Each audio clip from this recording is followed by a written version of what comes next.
Cet anime commence par introduire un homme nommé Jinzaburo Kushi, un grand général au service de Kamakura. Cependant, en raison d'une erreur qu'il a commise, Ginza est exilé sur l'île de Tsushima avec d'autres prisonniers. Pendant leur voyage vers Tsushima, une grande agitation éclate, ce qui pousse les gardes à accepter la demande des prisonniers de leur retirer leurs chaînes. Malheureusement, après avoir été libérés, les prisonniers se retournent contre les gardes et même contre leurs compagnons. Malgré cela, Ginza parvient à maîtriser les prisonniers rebelles grâce à ses compétences d'épéiste et réussit également à sauver la vie des autres prisonniers. L'un des prisonniers survivants, nommé Onitakemaru, rappelle à Ginza sa réputation de grand pirate dans tout le Japon. Cependant, Ginza rétorque qu'il a tué bien trop de pirates comme Onitakemaru. Bien qu'ils soient ennemis, dans les circonstances de la tempête, ils coopèrent, et les prisonniers survivants aident à faire en sorte que leur bateau atteigne l'île de Tsushima en toute sécurité. Le lendemain matin, le bateau approche de l'île. À ce moment-là, Ginza et les autres prisonniers sont accueillis par une belle femme nommée Terui, la fille du dirigeant local Sosuke, ce qui illumine les yeux des prisonniers. Admirant la beauté de la princesse. Après être entrés sur l'île, Ginza et les autres prisonniers se voient offrir de nombreux plats délicieux, qu'ils dévorent avec appétit. En remarquant que Ginza ne touche pas à la nourriture, un des prisonniers lui conseille de manger tant qu'il en a l'occasion. Peu de temps après, Terui arrive au dîner, rendant les prisonniers ravis et l'invitant à se joindre à eux. À ce moment-là, Ginza questionne Terui sur la raison pour laquelle elle traite les prisonniers si bien. Au début, Terui fait semblant de ne pas comprendre, mais Ginza fait une remarque à laquelle elle ne peut pas échapper. En conséquence, Terui révèle que les prisonniers seront utilisés comme boucliers pour protéger Tsushima des Mukuri, terme japonais pour l'armée mongole qui prévoit une expansion. Lors de leur conversation, on apprend que l'armée mongole est déjà stationnée dans la baie de Gappo, avec Tsushima comme prochaine cible. Par conséquent, Terui souhaite que les prisonniers combattent la flotte mongole. Les prisonniers, choqués et en colère, entendent cette nouvelle, surtout Shomen, qui jette immédiatement quelque chose sur Terui. À cause de son geste, Shomen est abattu par des flèches et meurt sur le champ. Peu après, Terui s'effondre dans les bras d'Onitakemaru, exprimant son anxiété de porter la responsabilité de protéger l'île contre les Mukuri. Cependant, avec son soutien, elle ne sombre pas dans le chagrin. Pendant ce temps, un des prisonniers, nommé Amushi, demande à Zan où se trouve l'île de Tsushima. Zan, un ancien riche marchand, explique rapidement que Tsushima se situe entre la Corée et Hakata. En apprenant que Tsushima est une cible facile pour la flotte mongole, Amushi et ses camarades deviennent inquiets. Quelque temps plus tard, la nouvelle se répand que Terui a été kidnappé par un intrus, provoquant le chaos dont les prisonniers profitent immédiatement pour s'échapper. En même temps, le garde de Terui, nommé Gentaro, ordonne rapidement à ses troupes d'attaquer l'ennemi, très puissant, car de nombreux soldats étaient déjà tombés.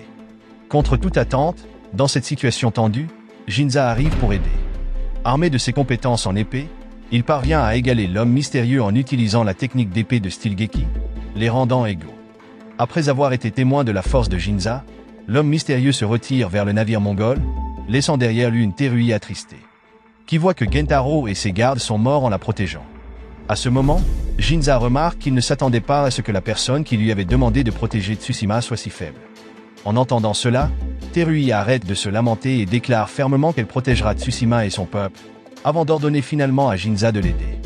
La détermination de Terui laisse Ginza silencieux, ce qui pousse Onitakemaru à se moquer de lui pour prendre des ordres d'une femme.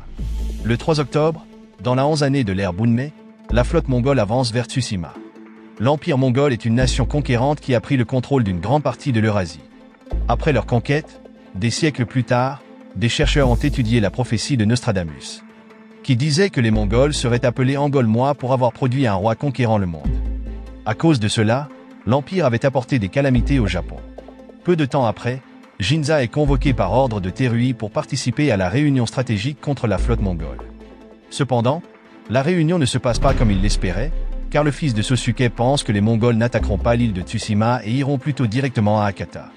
Entendant de telles paroles déraisonnables, Ginza déclara avec colère que l'île de Tsushima était la clé pour les Mongols de conquérir le Japon. Ainsi, il était impossible que la flotte mongole ignore simplement Tsushima. De plus, il était certain que la flotte attaquerait Tsushima en premier. À sa grande surprise, Sosuke se sentit insulté par cette explication et exigea que Ginza soit expulsé de la salle de réunion. Dehors, Ginza fut immédiatement réprimandé par un jeune garçon nommé Kinpi pour s'être assis au milieu de la route.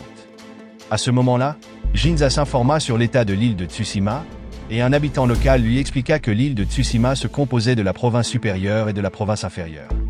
avec de nombreux villages et de grandes baies qui les séparaient. En plus, les habitants exprimèrent leur panique et leur peur face à l'expansion de l'armée Mukuri dans leur territoire. Peu de temps après, un groupe de moines s'approcha soudainement de Ginza pour lui parler. L'un des moines, qui se révéla être un grand général du shogunat venu de l'île de Kyushu, nommé Shoni Kagetsuke, avertit aussitôt que la flotte mongole débarquerait bientôt à Tsushima. Malgré cela, Shoni promit d'envoyer des renforts, mais avant de retourner à Hakata, il demanda à Ginza de protéger l'île de Tsushima. En outre, Shoni montra son sérieux en remettant à Ginza une épée ancestrale nommée Minamoto Yoritomo, bien adaptée à la technique d'épée Geki. Voyant cela, Terui pointa son épée vers Ginza, pensant qu'il tentait de s'échapper en bateau. Heureusement, Shoni clarifia rapidement le malentendu, expliquant que Ginza l'escortait simplement. De façon inattendue, Terui ne voulait plus que Ginza la quitte, car elle croyait qu'il était le seul en qui elle avait confiance pour protéger sa terre natale. Ce changement soudain d'attitude de Terui envers Ginza laissa ses serviteurs perplexes. En même temps, Ginza se sentit troublé par les actions de la princesse. Quelques jours plus tard, le 5 octobre, les cloches retentirent soudainement, annonçant qu'une guerre était imminente. Pour cette raison, Sosuke commença immédiatement à évacuer son peuple en sécurité à travers la forêt. Contre toute attente, Terui se joignit également aux troupes, vêtu d'une armure, et salua son père, déjà sur place.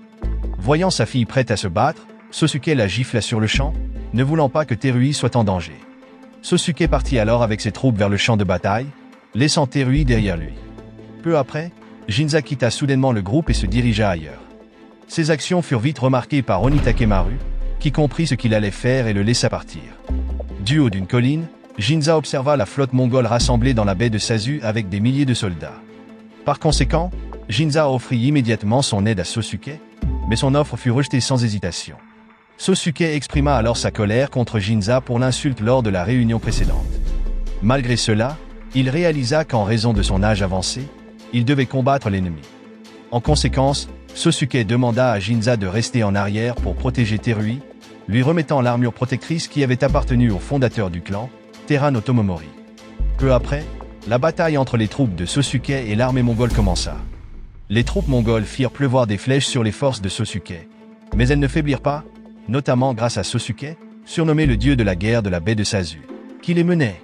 Cependant, le nombre important de l'armée mongole finit par les submerger. De loin, Ginza ne put que regarder la mort tragique du dirigeant de Tsushima. Avec le temps, la bataille de la baie de Sazu vit les forces du dirigeant local dépasser en nombre, alors que les Mongols recevaient des milliers de renforts. Finalement, Sosuke et son fils aîné périrent. À cause de cela, le fils adoptif de Sosuke, Abiru Yajiro, ordonna aux troupes restantes de battre en retraite, mais Ginza leur interdit de fuir.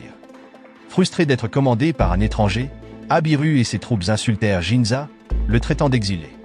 Sans prêter attention aux moqueries, Ginza continua de se battre jusqu'à ce qu'il parvienne enfin à tuer le général ennemi, causant la confusion dans les rangs ennemis. Par conséquent, Ginza appela immédiatement Abiru et les troupes à retourner au combat, les menant en avant. Pour renforcer leur morale, Ginza leur dit qu'il n'avait pas besoin de suivre ses paroles, mais plutôt l'emblème ancestral qu'il portait. Ainsi, les troupes suivirent Ginza de nouveau sur le champ de bataille. Peu après, Terui arriva également pour veiller sur les soldats blessés, incitant Abiru à la pousser à retourner à la capitale. Cependant, Terui se sentait aussi responsable et refusa de quitter ses troupes. Cette nuit-là, les éclaireurs rapportèrent que les forces ennemies étaient désorganisées à cause de Ginza, qui avait tué le général ennemi. En outre, Ginza présenta également les têtes de Sosuke et de son frère aîné, ce qui fit s'effondrer Terui de chagrin, bien qu'elle trouvât la force de les embrasser. À ce moment-là, Ginza remarqua que ramener les têtes du dirigeant et de son fils avait coûté de nombreuses vies. Mais que cela valait mieux que de voir la tête du dirigeant de Tsushima plantée sur la lance de l'ennemi. Après avoir enterré sa famille, Ginza et le groupe restant se trouvaient dans une grotte. Terui, qui était avec eux, demanda aux villageois et aux troupes de retourner à la capitale pour se regrouper, mais Ginza refusa, affirmant qu'il avait l'intention d'attaquer l'ennemi pendant qu'il dormait. Néanmoins, Terui désapprouva car elle trouvait le plan trop dangereux, mais Ginza l'ignora et demanda aux villageois de les guider. À ce moment-là, un villageois nommé Gushi se porta volontaire, insistant pour non seulement guider, mais aussi se joindre au combat car sa famille avait été massacrée par les forces mongoles. De plus, les amis de Gushi se portèrent également volontaires pour aider Ginza dans l'attaque nocturne. Voyant leur détermination, Terui finit par se joindre à la mission. Après avoir atteint l'emplacement de l'ennemi, Ginza et ses troupes observèrent avant de lancer leur attaque. De façon inattendue, Gushi et ses compagnons les trahirent en tentant de tuer Ginza, mais heureusement, Terui et ses forces s'en rendirent compte rapidement.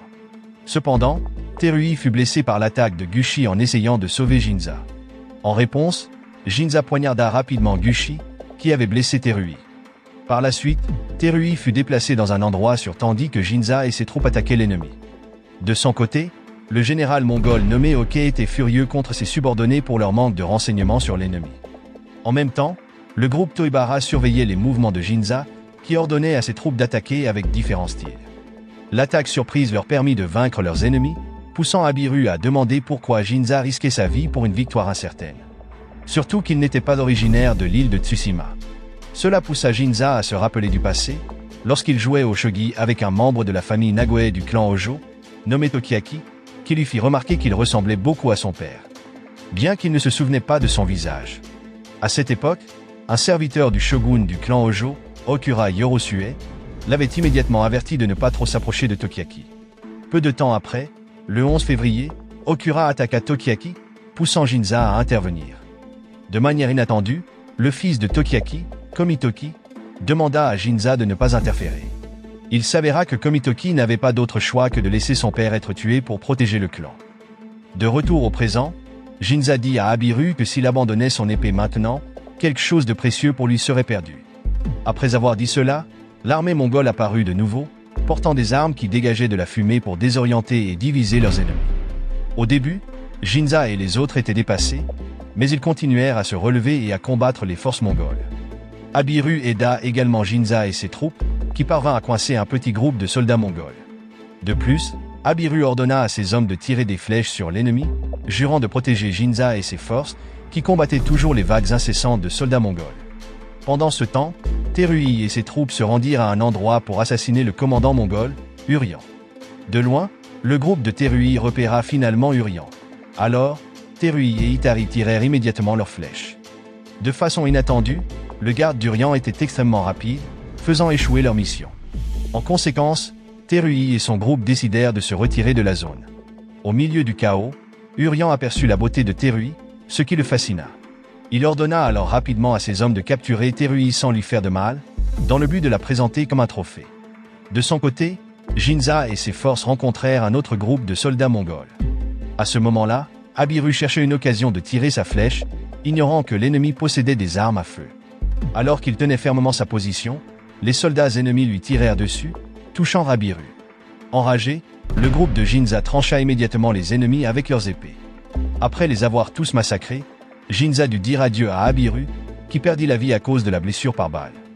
Peu après, Terui arriva également, et Ginza remit la tête d'Abiru pour qu'elle soit enterrée.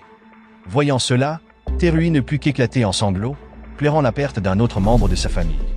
Peu après, Amushi arriva et informa Ginza qu'un soldat mongol, appartenant aux forces de Goryeo, avait débarqué à Tsushima, spécifiquement à l'ouest. En entendant cela, les forces de Ginza devinrent pessimistes, se sentant désespérées, surtout alors qu'elles étaient entourées d'ennemis. Cependant, Ginza expliqua que cette situation leur était en réalité favorable car l'Empire mongol avait différents groupes de soldats. Si les forces de l'ouest et de l'est se rencontraient, elles seraient désorientées, ce qui donnerait à Ginza et à ses troupes une chance de s'échapper par la route du nord. Après avoir entendu cette explication, Terui ordonna à ses hommes de suivre le plan de Ginza. De l'autre côté, les forces mongoles furent choquées de découvrir que Ginza et ses troupes n'étaient plus à leur position, ce qui les poussa à envoyer des forces de poursuite pour les retrouver. Peu de temps après, le groupe de Ginza arriva dans la forêt et entendit l'histoire de Zan, selon laquelle Onitakemaru avait pillé les biens des paysans. En conséquence, Terui et Ginza le réprimandèrent immédiatement, mais Onitakemaru expliqua que des biens de valeur attireraient facilement l'attention de l'ennemi. Ainsi, lorsque les forces de poursuite mongoles le verraient et tenteraient de l'attaquer, il les éliminerait. En entendant cela, Ginza rappela à Onitakemaru de ne pas s'attarder s'il ne voulait pas être entouré par l'ennemi. Peu après, les forces de Goryeo apparurent au loin, alors Onitakemaru lança rapidement un gros rocher sur l'ennemi avant de fuir avec Zan. Au même moment, les forces mongoles de l'ouest et de l'est s'étaient rassemblées, se battant pour les biens des villageois, ce qui mena à un bain de sang entre elles. Cet incident fut rapidement rapporté par le subordonné d'Urien, qui mentionna que les forces de Goryeo se battaient avec les forces de poursuite pour les biens. En conséquence, Urien ordonna qu'on ne laisse pas les forces de Goryeo prendre un seul sou. Cette nuit-là, Terui enterra la tête d'Abiru, puis retourna auprès de ses troupes. À ce moment-là, elle vit tout le monde dormir et s'approcha de Ginza, qui dormait, rêvant de Tokiaki et d'Abiru. Lorsque Ginza se réveilla, il fut surpris de trouver Terui très près de lui. Gêné, Terui partit rapidement se laver le visage. Peu après, Terui admira la présence des lucioles à proximité. En même temps, un vieil homme apparut, s'approchant de Terui et Ginza, les invitant à rencontrer l'empereur. Arrivés au sommet de la montagne, Ginza et les autres rendirent immédiatement hommage à l'empereur Antoku, qui se présenta à Ginza. Antoku raconta ensuite l'histoire de la bataille de Danoura, lorsqu'un grand samouraï nommé Minamoto no Yoritomo l'avait sauvé. En signe de gratitude, Antoku avait remis un katana nommé Imano Suruga à Yoritomo. De retour dans le présent, Antoku remarqua que le katana donné à Yoritomo était maintenant dans les mains de Ginza, ce qui l'a surpris, réalisant que l'épée avait protégé Ginza tout ce temps. Peu après, Terui arriva sur la colline et rendit également hommage. À ce moment-là, Antoku informa Ginza que Terui était son arrière-petite-fille, ce qui la rendit heureuse.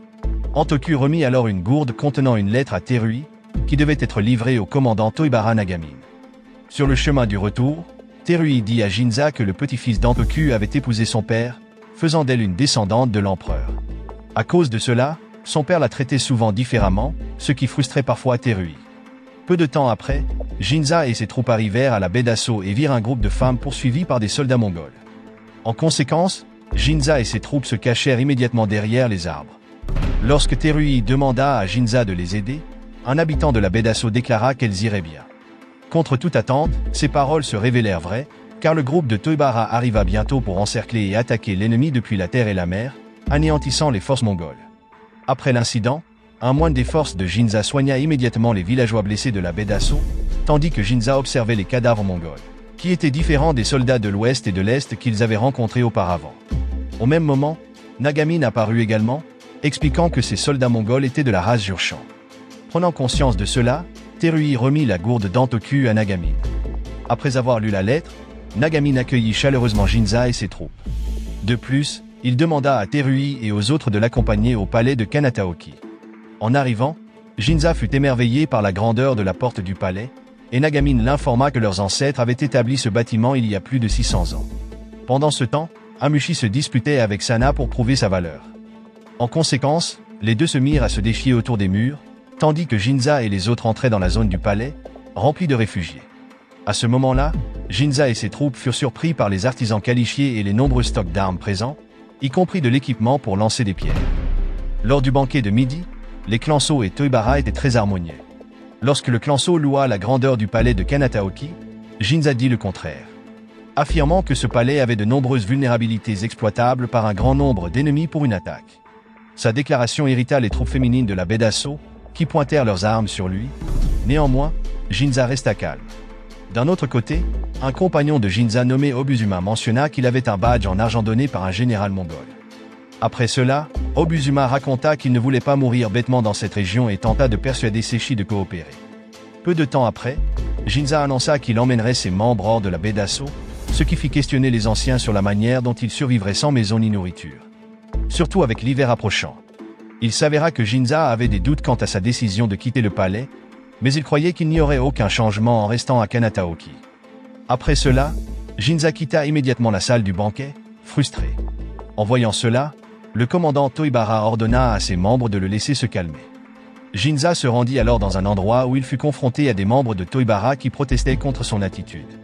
En conséquence, Ginza les défia en combat et, à la surprise générale, il réussit à les renverser un par un. À la suite de ce combat, les habitants locaux s'agitèrent et voulurent aider Ginza à affronter Toibara. Cependant, Ginza expliqua qu'il s'agissait simplement d'un entraînement, conformément à leur accord, ce qui fut confirmé par le groupe de Toibara, chacun mentionnant son nom.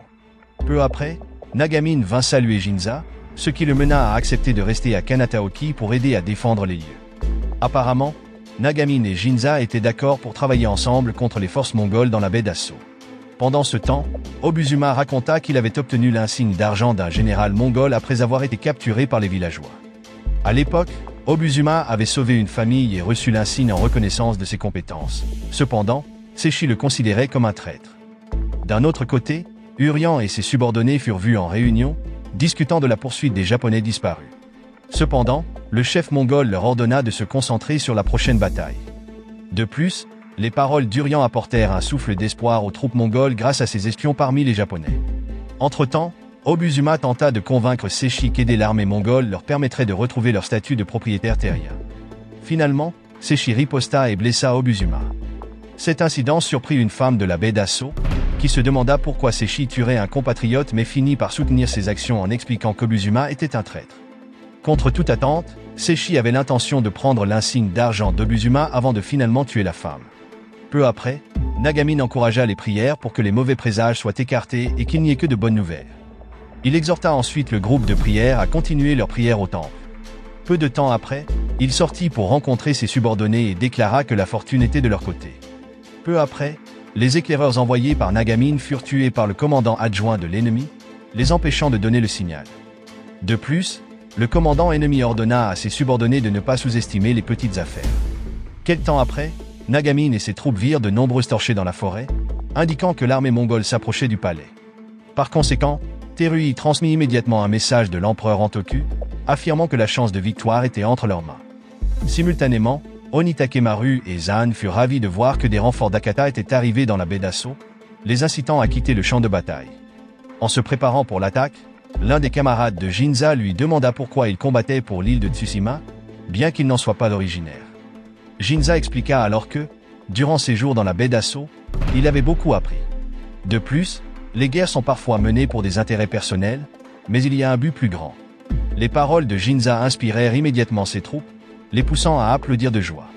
En même temps, Nagamine, voyant le courage de Ginza et de ses troupes, se sentit également déterminé à affronter les forces mongoles. Peu de temps après, Nagamine reçut des nouvelles indiquant que le mur avait été attaqué et demanda à Ginza de s'y rendre. En outre, Nagamine sollicita l'aide des femmes lanceuses de pierres pour gagner du temps afin que les femmes et les enfants puissent fuir en premier. En entendant cela, Tatsu voulut rester à ses côtés, mais il l'autorisa à partir et promit de la rejoindre. Du côté, Ginza arriva juste à temps pour assister Terui et ses troupes. Au même moment, les forces mongoles réussirent à pénétrer la porte sud après avoir bombardé l'entrée jusqu'à ce qu'elle soit détruite. Malheureusement, à la suite de cet événement, Tatsu fut tué après avoir été transpercé par un pieu en bois, ce qui rendit Nagamine furieux et déterminé à poursuivre l'ennemi. Cependant, en raison du nombre accablant d'ennemis, il fut également frappé par une lance. Avant de rendre son dernier souffle, Nagamine déclara qu'il n'avait aucun regret de mourir dans son pays natal. De plus, il ordonna à ses subordonnés de ne pas laisser l'ennemi passer sur son corps.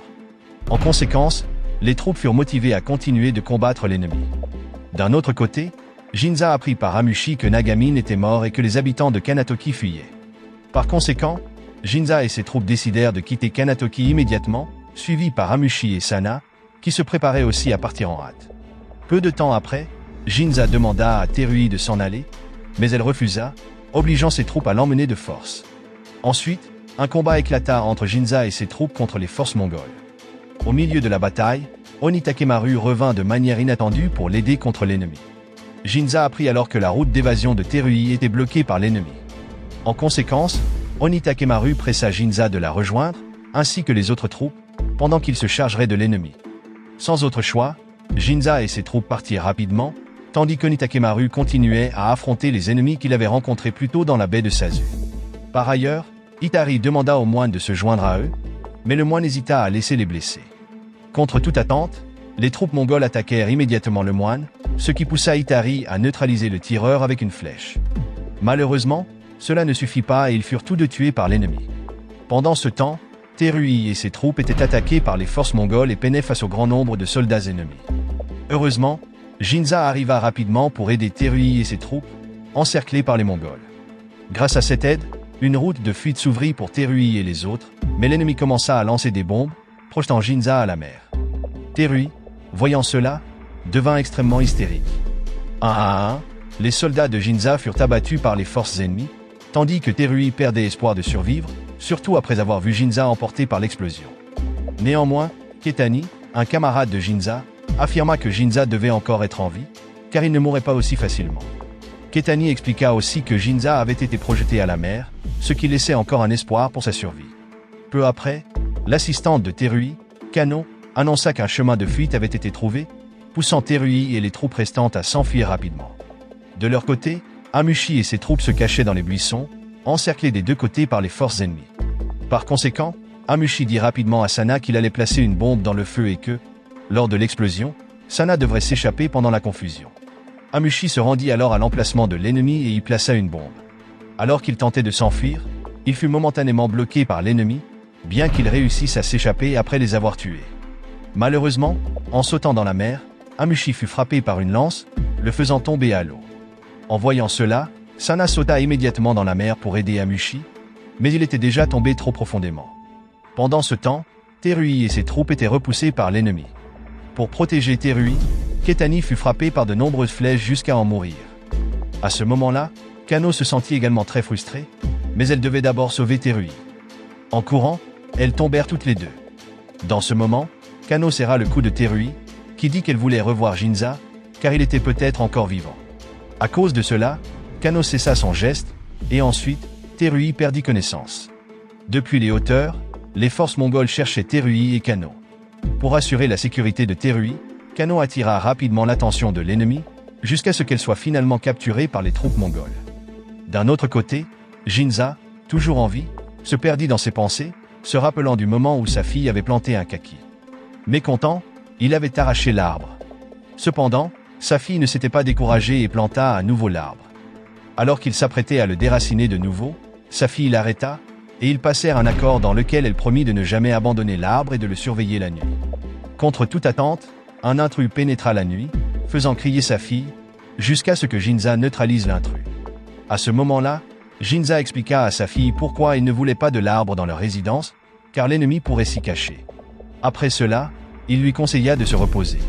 Finalement, Ginza laissa l'arbre tranquille, et avec le temps, le kaki grandit grâce aux soins constants de sa fille. Peu après, Ginza se réveilla de son rêve et essaya de nager vers la surface, aidé par un poisson pour atteindre la terre ferme. En entrant dans la forêt, il aperçut les corps de ses amis et s'assit sur un tronc d'arbre. À ce moment-là, Shireshi apparut soudainement avec l'intention de se venger en tuant Ginza. Contre toute attente, Ginza réussit à saisir son épée et lui dit qu'il allait lui apprendre à se servir d'une épée. Ainsi, Ginza invita immédiatement Shireshi à le suivre. Un peu plus tard, après l'entraînement, Shireshi fut aperçu en train de sauver des enfants, tandis que Ginza rencontra le général mongol qu'il avait affronté auparavant dans la baie de Sazu. Il se révéla que ce général, nommé Liu, appartenait à l'ethnie Jurchen. À ce moment-là, Liu lança l'épée d'Onitakemaru et expliqua comment il l'avait tué. Enragé, Ginza commença alors un combat intense avec Liu. Alors que Liu se retrouvait acculé, Ginza s'avança courageusement vers lui, obligeant tous ses soldats à s'écarter. Une fois face à Liu, Ginza déclara qu'il ne combattait pas pour quelqu'un d'autre, mais pour lui-même. Ensuite, Ginza quitta Liu et ses troupes derrière lui. D'un autre côté, un officier des troupes mongoles annonça qu'ils allaient abandonner la guerre sur l'île de Tsushima pour se déplacer vers Kyushu. Cependant, les commandants craignaient que, s'il y avait de nombreuses personnes comme Ginza à Kyushu, les forces mongoles ne deviennent pessimistes. Pendant ce temps, Terui reprit enfin connaissance et réalisa que Kano l'avait couverte de feuilles pour cacher sa présence à l'ennemi. Terui traversa rapidement la forêt et retrouva Ginza. À cet instant, ils se saluèrent, et Ginza affirma que tant qu'ils étaient en vie, la chance de victoire resterait possible. Peu après, Shireshi et d'autres survivants réapparurent. À ce moment-là, ils affirmèrent fermement à Ginza que la guerre à Tsushima n'était pas encore terminée, et l'histoire se termina ici. Leçon morale de l'histoire. Même face à une armée gigantesque, souvenez-vous qu'un poisson peut mieux nager que vous, et qu'un arbre peut garder un secret mieux que votre meilleur ami. Alors, si vous ne savez pas nager, grimpez peut-être simplement à un arbre de kaki et espérez le meilleur.